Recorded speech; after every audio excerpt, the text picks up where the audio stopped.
Femi Bamidele emerges Senate leader. Tambua loses out as APC disowns decision over appointment of principal officers. And later on the show, Jamb withdraws Mmesoma Ejimeke's UTME result, bans her for 3 years as examination board provides startling evidence against her. I'll be hanging out with Babajide Kolade Otitoju and Dotun Oladipo. So if you're ready, let the hangout start now.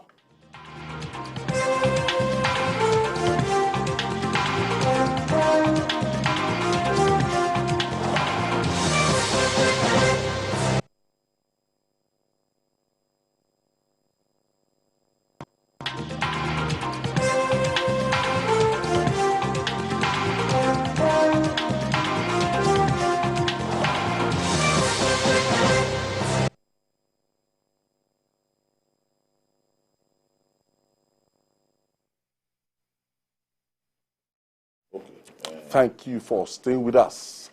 Politics is defined by constant struggle for power and consolidation of power. The battle of the 10th Senate's leadership reached conclusion when the president of the Senate, Godswill Akpabio, announced names of the remaining principal officers. According to the names announced, Senator Okpeyemi Bamidele from Ekiti Central is the majority leader, while Senator Dave Omahi from Ebonyi South is the deputy majority leader. Also, Senator Ali Dume from Borno South emerged as the Senate majority whip, and Lola Ashiru from Kwara South as deputy majority whip. Other principal officers include Senator Simon Davo Wakedon of the People's Democratic Party from Plateau North as the minority leader. It defeated Aminu Tambuwal, Abdul Ningil, and Adamu Alero. Oyeumi Olalere from Osun West is the deputy majority leader.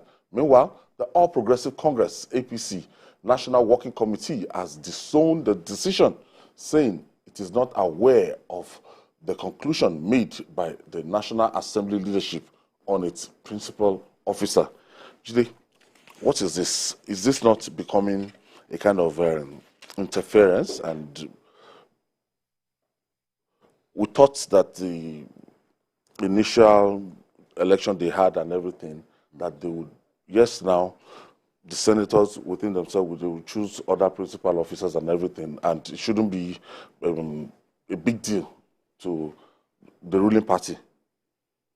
I honestly don't see why political parties want to always choose leaders for the National Assembly. I think it infringes on their independence to go that far. Remember, in 2019, the Minority Caucus in the House of Reps insisted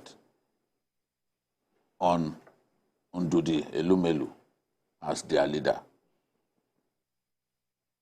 Former Governor Wike and others were extremely angry. They threatened that they were going to punish the lawmakers.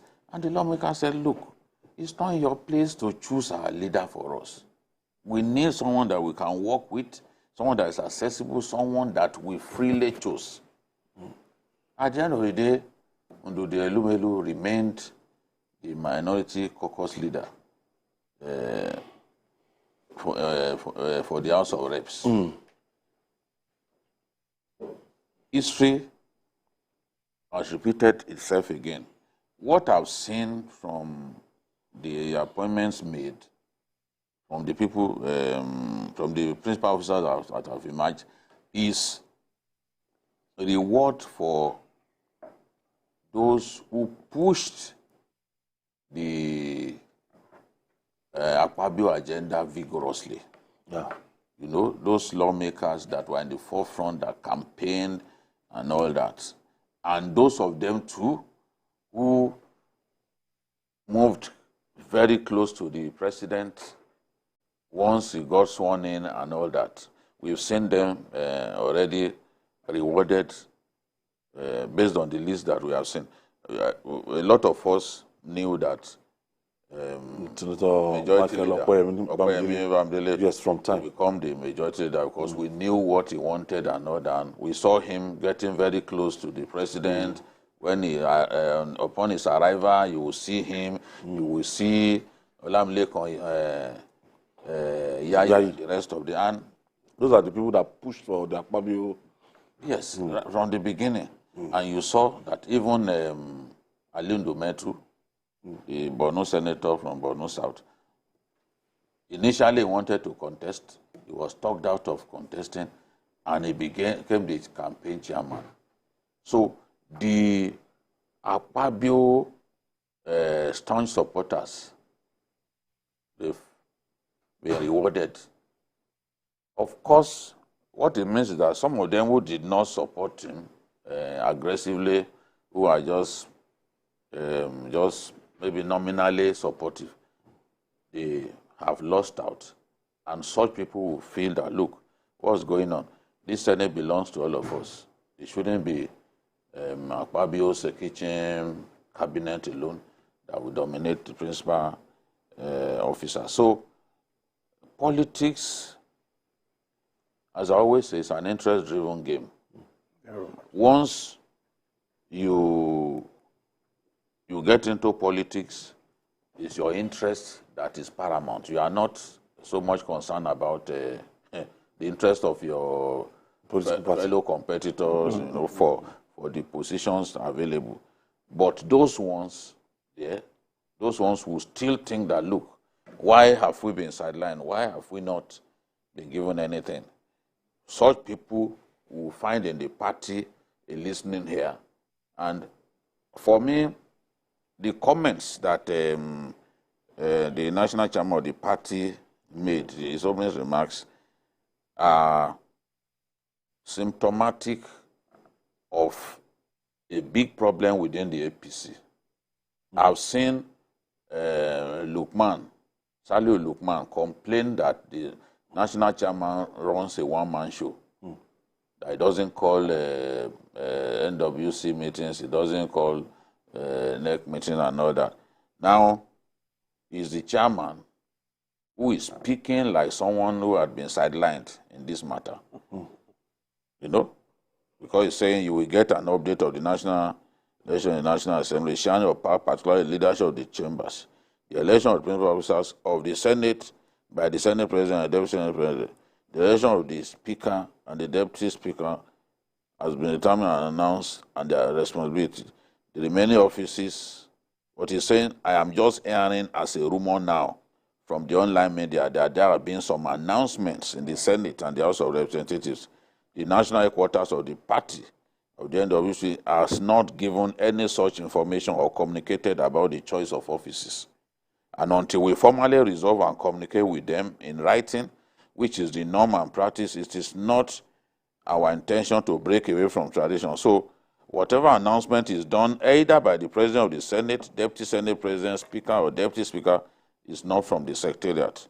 We are going to formally inform you that we are going to have a caucus, and for quite a time, there has been no caucus in place. The caucus has been constituted according to the constitution of the APC, and we will be discussing that with you as governors. You will know your states more than we know it. Even if we came from the same state, the leadership is in you as governors. So we will hear your advice and then see how we can ensure that we comply with the provisions of the constitution of the party. So I think we were saying this to governors that were present at the well, clearly it is not good enough for us to be reading things like this. Before this kind of the party must not be seen to be working across purposes. Honestly, it's like the APC is becoming overbearing. Well, from the looks of things, if the chairman can come out like this, the National Assembly, they reconvened today after their Salah break, and the audience is on the Senate President to choose the leadership of the National Assembly. Why are you saying it is when a list from the party emerges? You know, we've said it several times on this show, and there have been complaints from several quarters, not just Saliu Lukman.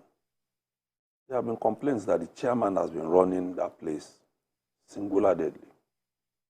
You know, just last week, they said there will be the meeting of the NWC and the caucus of the party.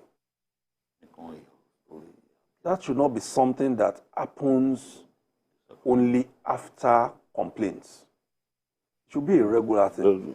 Because the way we knew political parties in this country, they were the ones that used to shape the policy direction of the government.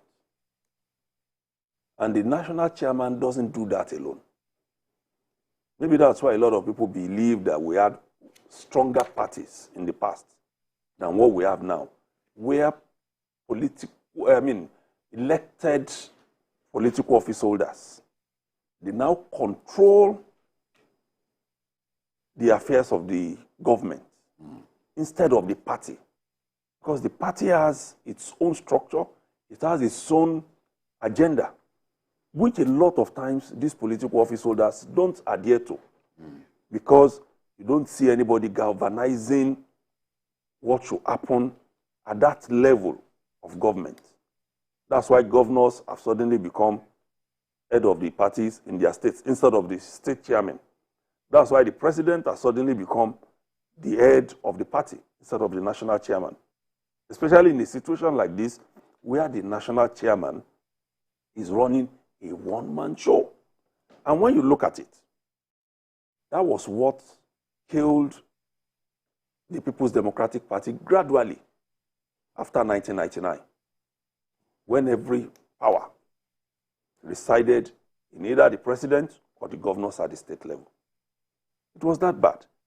But I also think that the chairman wasn't paying attention to what has been going on in the National Assembly and the tendencies that played out in the process that led to the emergence of the Senate President, his deputy, the Speaker, and his deputy. Because when you look at what has been done now,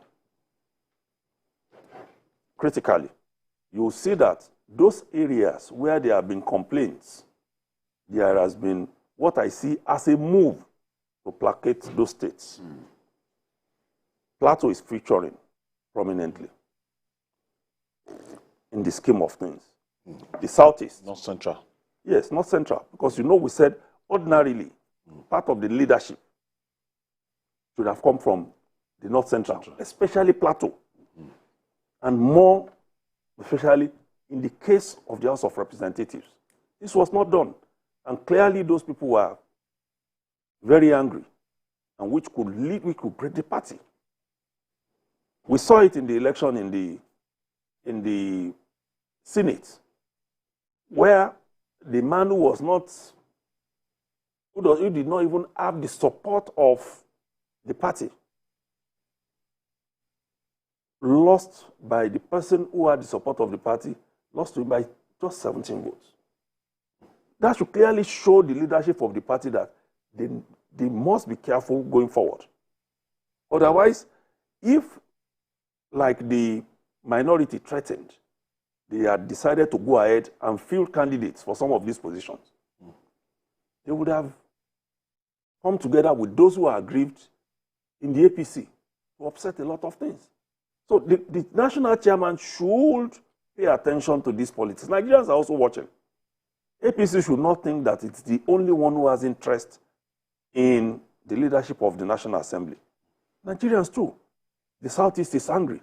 The North Central is angry. How do you placate them? And when you look at this list, what are you going to do? Does it not seem like a semblance of what the people want? And does it not even now give the National Assembly that outlook that people are trying to see, for it not to be seen as a rubber stamp National Assembly? It's a big deal for us Nigerians looking at this list. Today, what do you think former Governor Tambuwal, within his party, what should he lose? I don't know.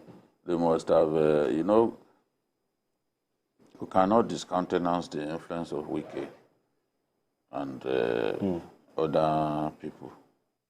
And in any case, why must everything go to governors? I mean, this is an argument that can be used to sway people against voting for him. He's had 8 years as governor. He wants to be minority leader again. Are the other people in the Senate not qualified to also taste political power? You know, so... And before that time, we had 4 years as a speaker. Yes. So what is the... I can tell you that even across political divides, they will work against him. They will work against him. APC members will work against him. Yeah. Because they don't trust him. Iran Articles campaign. Wike and his supporters within the National Assembly will work against him. You know, so if the lawmakers were allowed to choose their leaders, definitely someone like Tambua will lose out. Will lose out. So he's had this day in the sun. He's been speaker. He's been governor for 8 years. So let somebody else get the opportunity. Nigerians don't know the extent of hatred for governors now. They are telling Asiwaju Bola Ahmed Tinubu that he should not give ministerial appointment to governors. That's why eight of them lost out in the senatorial seats. Yes. I think 7.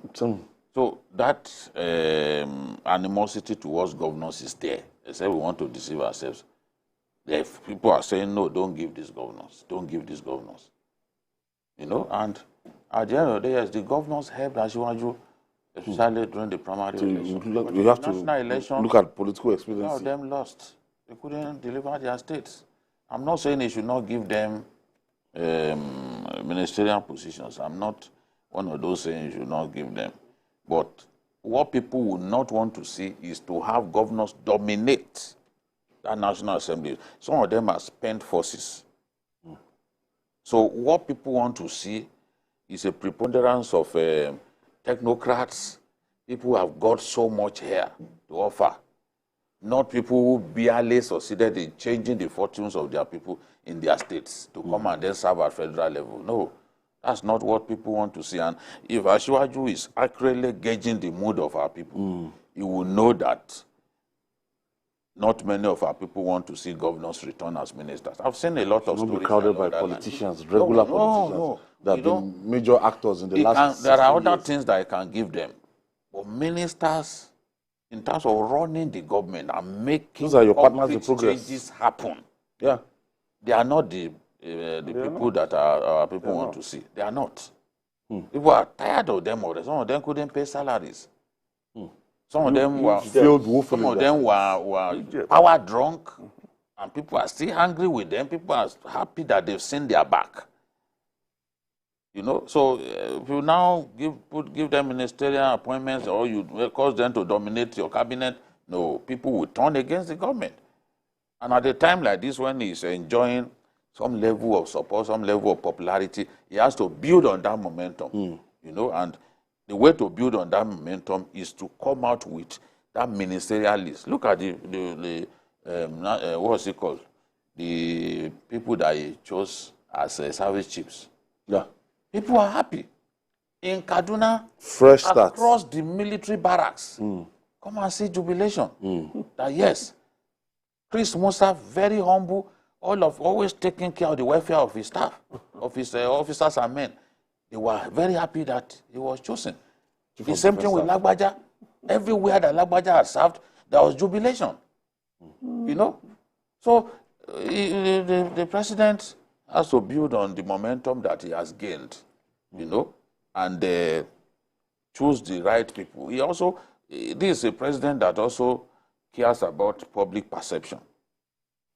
It doesn't, it's different from President Buhari in terms of, President Buhari will sometimes not care about what people are thinking. You know, but he cares about public perception, and we expect him to build on that. So I know that with the ministerial list, he can actually gain even more traction in terms of his, to build on the good performance that he has demonstrated so far. That's why I really don't envy the president right now. When you look at the balance of these states and you have to spread this thing across 36 states and you have to choose some people and you have to drop some people. For political expediency, some people are technocrats coming with their, some people are the recycled politicians that they've helped you, the election. Like people are talking about the likes of Nyesom Wike, and you say, yes, this is a man that won a state, and Rivers has not been won since 1999 by the APC, only for the president. Let me just make a comment on what BQ said about the services. I read something on Twitter today.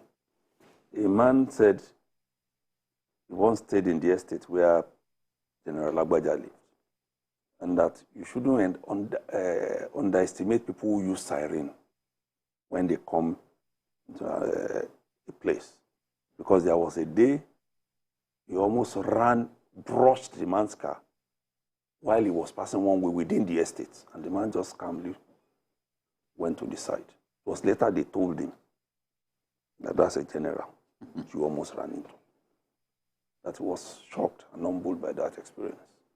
And those are the kind of people we want to see, not the power-drunk people who are not operations people, no substance, nothing to give to us. Was that the man might have done? No, it's just a matter of calling his voice. House, unleash those voice. Oh God! Don't even imagine. The breakfast will be so. Soldiers are different. Oh God! Different. You know those who have substance. Not that general. A general. Yeah. A general. So the other general will call the other rank to come and deal with somebody. Ordinary soldiers. Ordinary soldiers. And it was honestly. And get away. It was even one way he was passing through, according to him. So in their guard room. Till morning. So I think things are unfolding very fast coming to the president. From when he got his nomination up until now, he has been breaking traditions. And I think at the end of the day, based on what we are saying, the perception of Nigerians to governance will change, especially when we are getting the results. What do I mean by that? We are going to get to a point where it will no longer matter that this man is my brother, he must be in government, because the performance of those who are there would have shown us that silence others, east, west, or north. What matters is performance. And that's what Nigerians want. Balancing is ongoing. It is good. But at the end of the day, what do we want to do with failed politicians who, because they have contributed something to the election of the president, they want to take the spoils? That shouldn't happen. We must get to a point where we must realize that one of the reasons people are saying governors shouldn't, ex-former governors should not dominate the cabinet is because a lot of them, the bulk of the debts Nigeria has today is from them. They accumulated it because they couldn't think out of the box. We don't need to add to that 77 trillion again, whatever it is. We need to go and work with people who have the capacity to think out of the box. How do we make money? If we make the money, how do we spend it? Okay, look at what came up last week. Nigerians were told that if you drive a car, you must now renew your proof of ownership every year for 1,000 naira. For somebody who drives a car, that's no big deal. But nobody was thinking in that direction before. And the kind of money it can bring into the coffers. We must begin to think. There was this joke last week that maybe government should not have increased or should not have removed subsidy on fuel. They should have gone to put it on beer. Because when they increase the price of beer, people still go to the bar and request for it. Nobody protests. It's a joke, but they won't find enough money. Yes, they won't find enough, but it's a joke. But those are the realities we are coming to now. That there are certain things that we must now begin to give priority to. Where do we get some money here and there that can ensure that the country runs? And that's what people are focused on now. Who will the president bring to the table that will make a difference? I'm sure that's the area of... That's the major issue now. And then, if you tell me, for instance, don't let me mention names, that you are bringing certain elements who have been governors in to be ministers, any ministry they are going to head, I will lose interest in it. Because I know that we can only get the normal from them. Okay. And what we want now is the abnormal. Okay. Something that can move the country forward. All right. We'll take a break. When we come, we'll talk more. This is Journalist Hangout. We'll be right back after this break.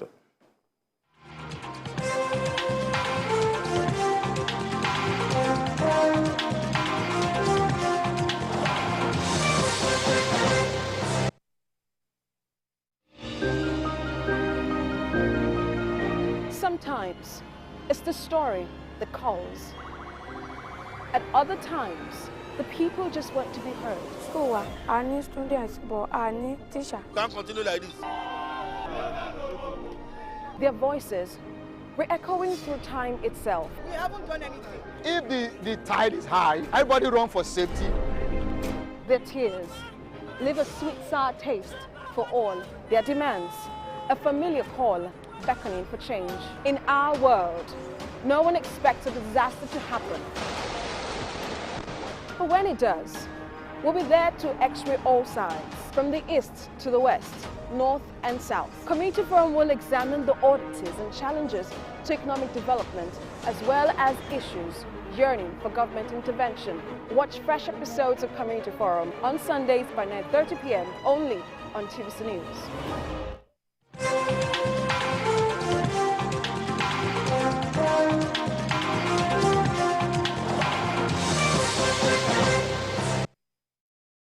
Thank you for staying with us.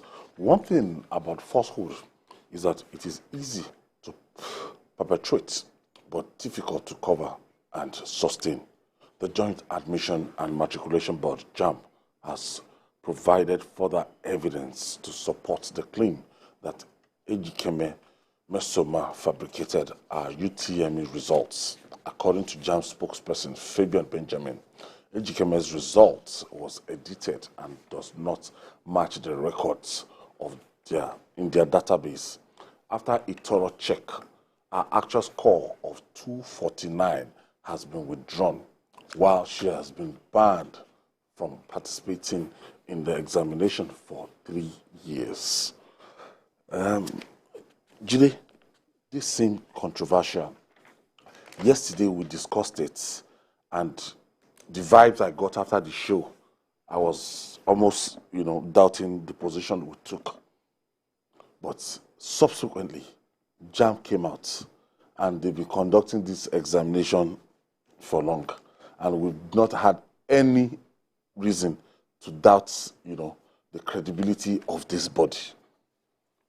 But for this young girl and the father, they featured on our 1 p.m. news today. The father was there, the spokesperson of Jamb was there, and the father was saying that, look, he doesn't care, doesn't understand anything they're saying. All he knows and he cares about is that his daughter had the highest scores and they did not forge any results. While the Jamb man was telling them that if they come through now, they can even, might not prosecute them and everything and escape this ban. But the way Nigerians are taking it, but the truth is always the truth. Jide, can you please shed more light to what happened?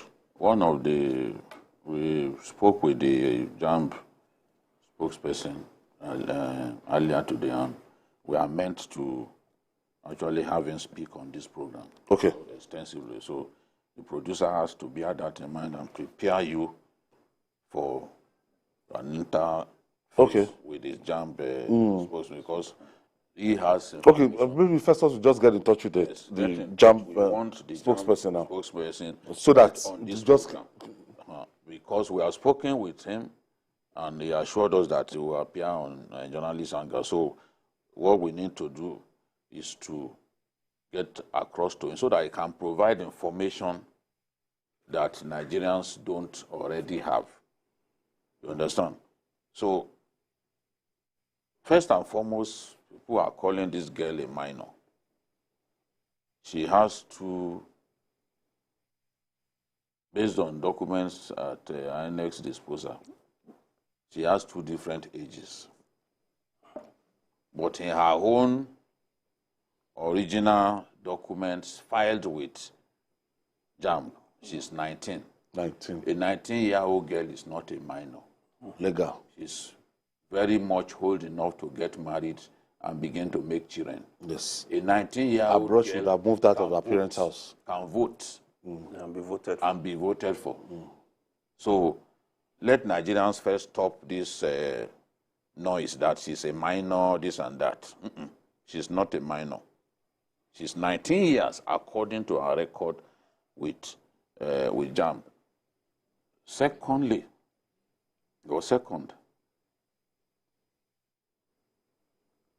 Jamb has stridently argued that result sheet that she used is not what they are using in 2023, that they last used it in 2021.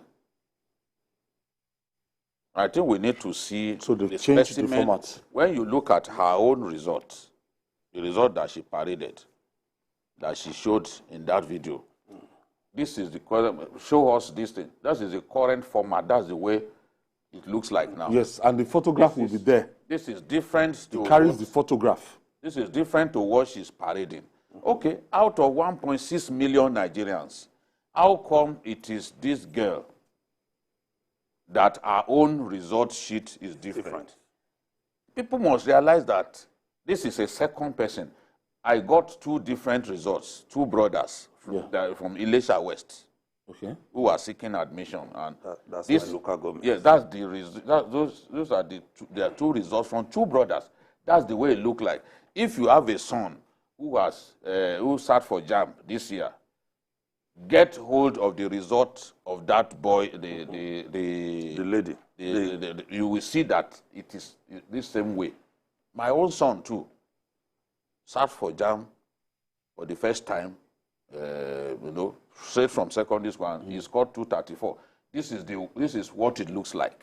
The difference in this picture is that it carries picture of the person. Even the structure, it's not like this. It's different. Go and look at the one she paraded. It's like this. It's in a landscape format. How did she get it? It's in landscape format. There have been explanations to that. It's been landscape format. Okay, look at our own. Can you see now? Can you see it? This is landscape format. Quite different. Nigerians are extremely gullible people, and they don't ask the right questions. And the Nigerians don't want to believe Jamb. They want to believe that, look, this girl is telling the truth, and doubting the credibility of the examination body. And saying SSS should come and do investigation, that it is after the investigation of SSS. Why? It's also good. When you sit for Jamb, you agree to abide by the by its terms and conditions. They don't even need to take her to court before banning her. Which they have done, because you already signed in that. You signed it off. That you will abide, and forgery is a very serious issue. Jamb has been in this situation before, when people won't even threaten to go to court. Yep. Asking for 2 billion naira. In the end, when the facts were presented, he started begging. He didn't want to go to jail. So, sensible people should be careful about backing someone when you don't have the facts. This has nothing to do with ethnicity. And you want to rubbish a whole institution. The person who scored the highest scored 360, not 362. 62. And that person is from Anambra State. So this has nothing to do with ethnicity. When in our nation we reduce everything to ethnicity, then we are in trouble as a nation. Somebody was even calling for the scrap of Jamb. So let's scrap Jamb. So just because of this. You even read the part where a chap in Kano who did not register. No, Kaduna. In Kaduna, who did not register for Jamb, went and presented the result to his community. That scored 380. And Same people Nigeria, are saying, oh, same year. People are saying, oh, is it because he's from the north that they don't Same want to Nigeria. honor him? Same It was year. at that point that they then subjected to verification. If you want to get into Why are we Unilag like now, this? Unilag will verify your scores with Jamb. Yes. You even pay for that. You pay for it. You pay for it. Because They are not fools. They are not fools. There is a reason they make you pay for that, because they know some of you will come with fake. Okay, results. Jide, my producer is just telling me that Fabian Benjamin is with us. Yes. Thank you for joining us, the spokesperson of Jamb. Yeah. Thank you, Benjamin. Hello, Fabian. Dr. Fabian.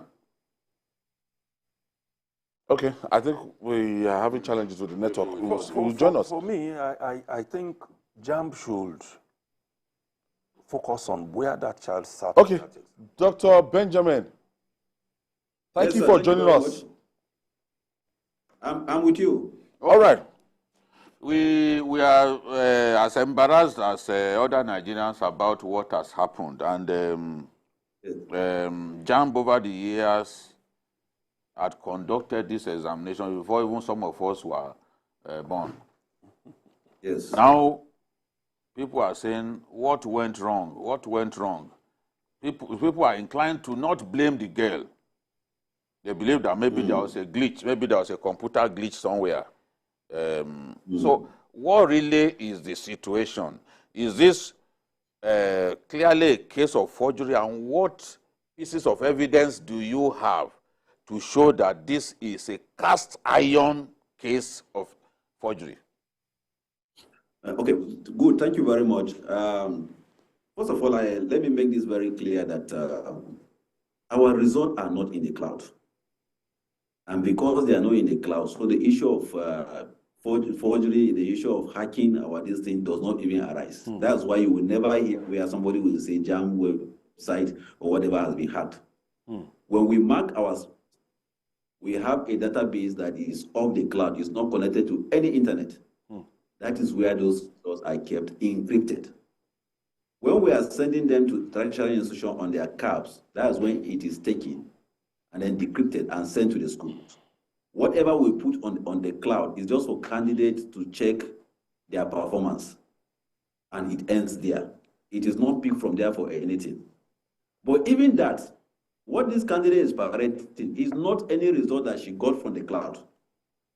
One other evidence that I want people who will want to go extra mile is that when you are registering for our examination, we insist that you must provide a unique identifier, which is telephone. It is that telephone that you use sending your NIN to 55019. That NIN, our system, the code, our USSD code, will pull your details. That's your name, your age, date of birth, and everything. When you get to the center, you don't fill those details. The only thing you fill is your choice. I want to read pharmacy, University of Lagos, and that is all.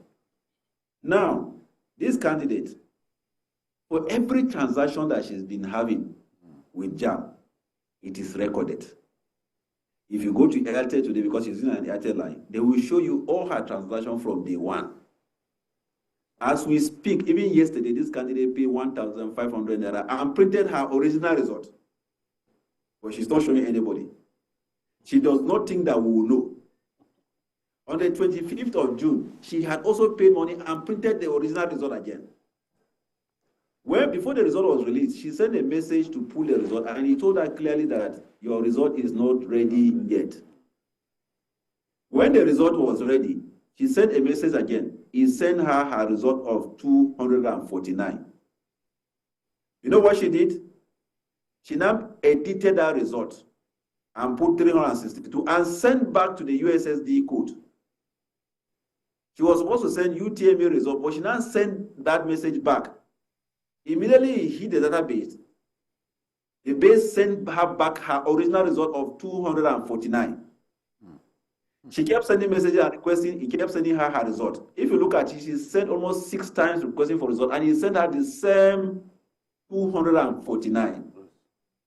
Now, her NIN, because the system pulled her details from NIN, it pulled her age.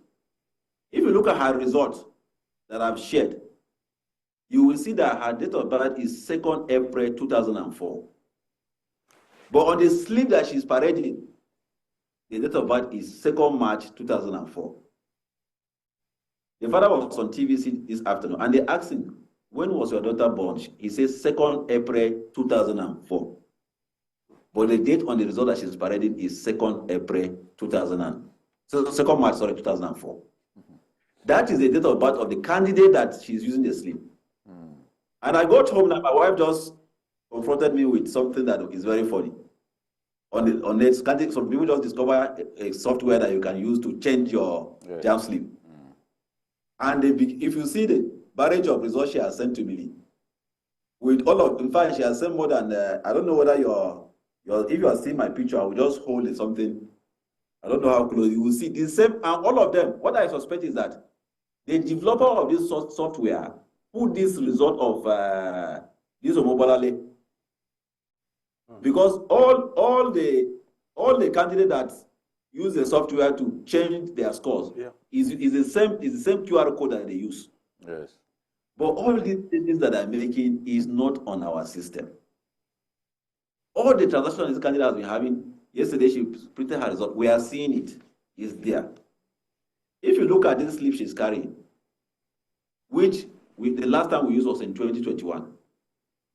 And we decided, because when one Ife Nachi came to us with the same allegation that he scored 320, and then he went to check back, he saw 250. He scored 250 actually. And he came with a lawyer. The lawyer came from Enugu. One lawyer, he said, has been practicing for 40 years and stuff like that. And this candidate, what he did, the USSD code, he saved his sister number as 55019. Because it is a 55019 that you will use in sending messages. So he saved his sister's phone number as 55019. He will now edit the message and send to his sister. The sister will now send to him using the sister's phone. So when he land on his phone, it will land as 55019. So you'll be thinking that it is Jamb that sent it to him. At the point we were almost confused.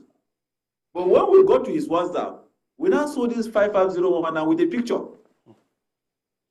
Jamb is sending you a message and it has a female picture. We asked him, who is this person? He says his sister. We called him. We dialed the number, the phone rang, the sister picked. It was at that point that the candidate now confessed that actually he had wanted to read medicine. The father insisted that he must read medicine. And he wrote Jamb 3 times. And he was getting something less than what we give him medicine in the University of Lagos. And a friend now advised him that there's a software that can do that, and you print it and go and give your father. So he printed it and went and gave his father. So when they went for pursuit UTME in the university, and the father checked his name, his score was not what he was holding. That was when he started making trouble. Jamb have changed this one. Jamb have done this one. When the child confessed, the man almost killed him. We asked him, so look, don't kill this boy in our premises. You can take him home, whatever you want to do with him. This is the fault that we are having. We've had Chinedu, Ife Nachi, we've had Ifeanyi, we have the Maker. This is the fault that we're having with this particular pattern of issue. If you go to the net now, you check John Chinedu, Ife Nachi, you will see where his lawyer sued us and was claiming, I think, 1 or 2 billion naira. But he ended up confessing. On each occasion, all this, none of them had proven us wrong.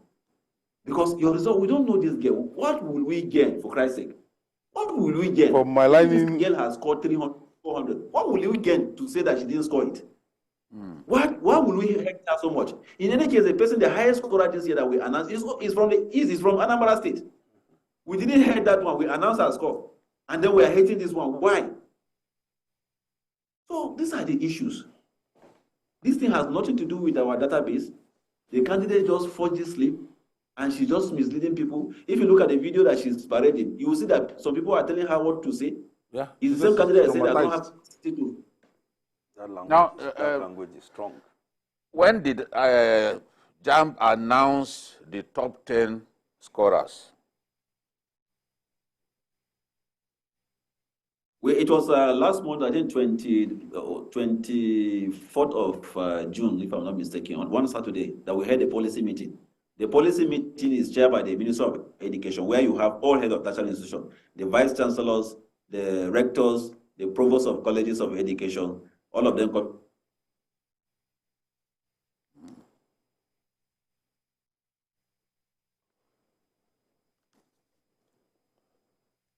Okay, Mr. Fabian. Doctor. Is it that?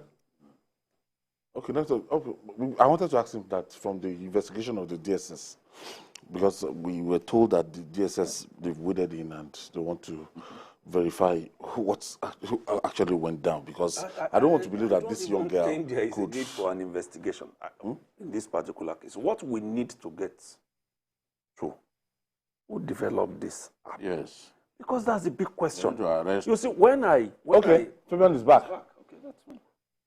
Yes, I'm back. Yes, tell us about the DSS intervention in this. He was going to answer a question. Yes, because when we were actually the one that called DSS for them to actually come in and investigate this matter, because we know the truth. This is not the first time we are experiencing this, so we know where all these things are coming from. So we call DSS. We know government security agency will always do the way they are still on it. In fact, when this lady shared that video and she said that they scanned a QR code and one name came up with 138, they scan again and 300 and something. The commissioner for education in Anambra State called me. He said, look, I was the one that scanned this thing, and I scanned repeatedly, and he kept giving me the same thing. It didn't change. But what we have agreed, we have told Anambra State government that, look, because they say we should constitute a committee, we say no. We want an independent, let them go and constitute a committee. They should just invite us, we'll bring the facts. We are not averse to. In fact, they can bring anybody they want to bring. Even if they want to make our father the chairman of the committee, we are not averse to it. Because we have our fact, we bring it. Anybody that is willing, any organization that feels that, okay, we can do this job, willing to submit ourselves for scrutiny. Because we know that this thing did not emanate from 1.6 million candidates at the 2023 examination. Only one candidate is having a different template of result. How come? Only one candidate. So people should also look at this thing. So we are talking with the Anambra State government. We want them to constitute this committee so that we will go there and present this fact and let them tell us what their findings will be. We want to open our system to anybody that feels that, even if the father and mother say, okay, we want to come to Jamb today, so that we'll come and see everything. We are open to that. We are not averse to anybody that wants to come and do any investigation, whether forensic or anything. Come and look at it and look at our system. We will show you everything. We will invite Airtel. Airtel will come. They will show the transaction. If the parent wants to be sincere, let them show us where, because the girl was saying that they send that message how to check results. Let us show us the messages that we sent to her through the USS, the 55019. And let us also see the messages outbox where she sent to us. You will also see all those facts. You will see that from the one that she checked her results, she was receiving 249. She never received 362 from us. So it was suggested some time ago that Jamb would, in the future, allow people to use their phones to write those examinations. Do you think that it makes sense, given how people are trying to manipulate the system, to allow people access to their phones? No, you know, what we have done over time is that we've been able to overcome most of these challenges that lead to exam malpractice. The only thing that we are battling now and working hard to do is the issue of impersonation, which we have brought biometrics and other things. At the CVT center, we're using CCTV cameras, we're using other devices. We ensure that your biometric will automate your examination. Without it, you cannot see the examination and all this. But the only challenge we still have, yes, we have recorded huge successes there, but we are still having little pocket because of human compromises. Because if you have examination official who don't want to follow what we have put on ground, certainly we are going to have one or two pieces of compromise here and there. But, you know, bring your device. That's what we're talking about, BYOD. Bring your own device. You can bring your laptop, you can bring your phone and all those things. We're also looking at what we call open book. What checkmates they bring your device or open book is time.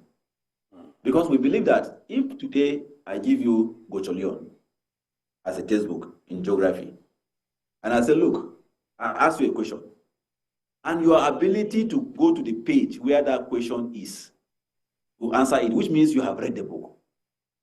If you don't read the book, instead of spending 1 minute on one question, you will end up spending 20 minutes.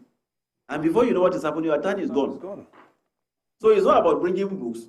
It's about knowing where the answer is so that you'll be able to at least provide the solution within the space of the time that you're given. Now, if today we decide...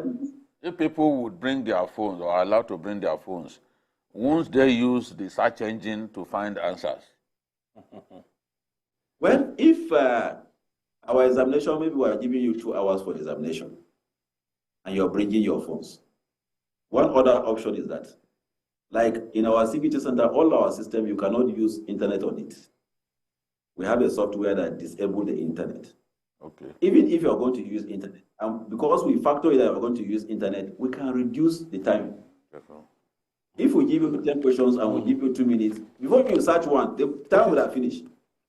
But a smart person that doesn't need to search, once he sees the question, he knows the answer, he will go there and you finish his list. So it's a function of how prepared you are. I want to thank you, Fabian Benjamin. These are I want to areas thank you for your intervention. Our time is fast spent. Thank you for your intervention. And this is very, very funny. Ridiculous, honestly. Very, very I'm funny. really ashamed. You go online, what you find will be shocking. See the pressure on Jamb from highly placed Nigerians. Highly placed Nigerians that we can't afford to mention their names here on this matter. That's to show you that the society, all of a sudden, the society has collapsed just because of one person. You know, we are questioning the credibility of this institution. Old men. I passed through Jamb, you passed through Jamb. How did they bring up their own children? How did they bring up their own children? If highly placed people are piling pressure on Jamb on a matter that is criminal in nature. I think that was the problem. She must have been under a lot of pressure. I also think that they must have paid somewhere to get that kind of result, because people still promise those results despite knowing that that system is automated. You see some centers, they will say, come to us for Jamb, you can't score less than 300. So no matter how... Oh, this one, I don't even think it's... I think this one happened after the exam. No, that's what I'm saying. After the result came. Yes, it's after, because there must have been a promise along the line that you can't get less than this. And no, I don't think it's from the so-called miracle center. I'm just saying that... There are miracle centers, we know. But what this person did was after she asked for a result and she got what was lower than she wanted. That was when she now came up. And it's clear that it's somebody else's result sheet that they mutilated and superimposed their own scores. We are going to be on the story. We are going to be on the story. We keep following up. We keep following up. When the DSS, when they are out with their observation and everything, we will tell Nigerians. But it's a very, very interesting story. The more pieces of evidence come up, even if it takes DSS 1 year to come up with it, we won't leave the matter. We will still be on it. We want to bring this institution down. We'll get to the root of the matter. You cannot, you see some people who do not believe in Nigeria. Yes. They have seen this as an opportunity to diminish the country, give the country and its institutions a bad name. They are the ones who are excited now and saying all kinds of rubbish about a matter that is criminal in nature. Criminal. Thank you. Thank you for your contribution. And the Maestro, thank you for your contribution as always. And that's our take today. Join us tomorrow for another episode of the program. You can watch the repeat broadcast tonight at 11 p.m. Join us this Sunday for Journalist Hangout on Sunday from 1:30 to 3:30 p.m. For Journalist Hangout on Sunday, we're on YouTube, youtube.com/TVC News Nigeria. I'm Ayodele Uzubakun. See you tomorrow, and God bless Nigeria.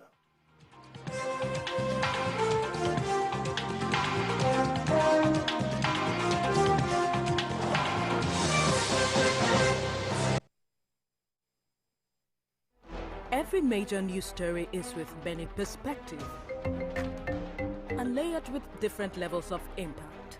Hello. What time did this happen? We will be right there.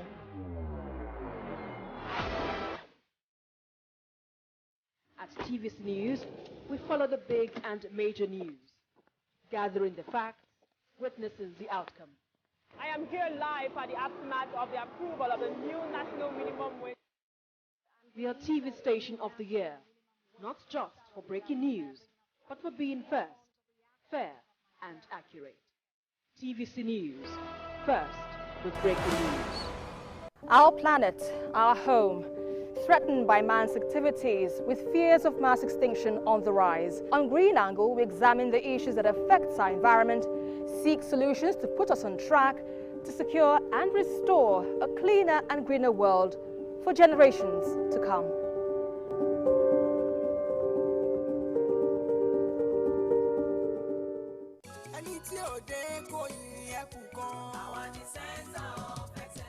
Lagos is the most visited state in Africa as the 5th largest economy on the continent. Covering the state and its government is no mean feat. It's a busy beat.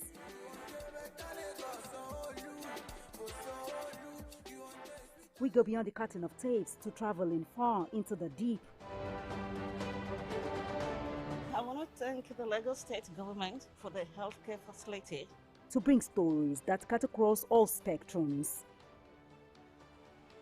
A greater Lagos shall be ours. We tell you stories that define our collective well-being as Lagosians. I'm Adedoja Salamadini. I live in Lagos, inside Lagos.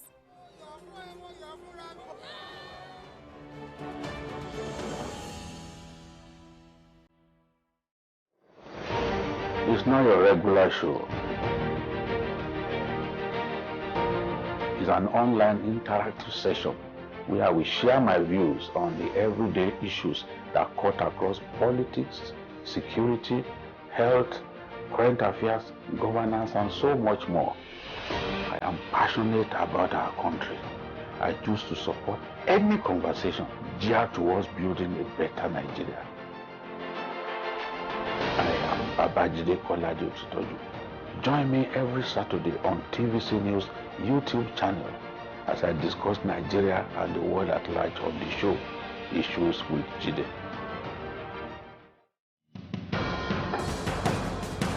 Information is power, information is security, information is knowledge. On Labor Lens, we believe that working people around the world have real questions of their own. They want to know how the world of work operates, what it means to the employer of labor, how policies affect workers in the workplace. On Labor Lens, I am sure we engage effectively the organized labor, organized private sector, and government to get out of them information workers are in need of. I am Sharon Ijason, asking questions that make you get sense of the workplace.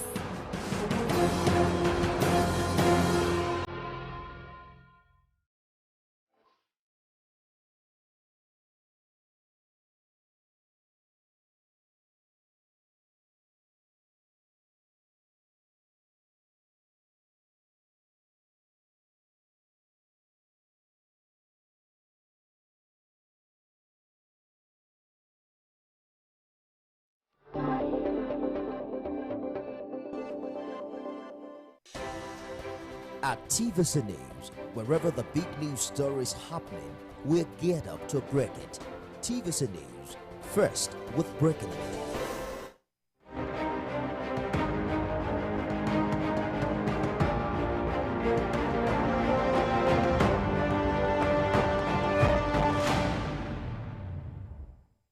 Well, it's now 36 days of Bola Ahmed Tinubu's presidency, and we are monitoring closely developments in his first 100 days in office. I am Nifemi Oguntoye. Thank you for joining us on the program. Let's begin the show this evening with some feedback from our viewers. We ask, what's your assessment of President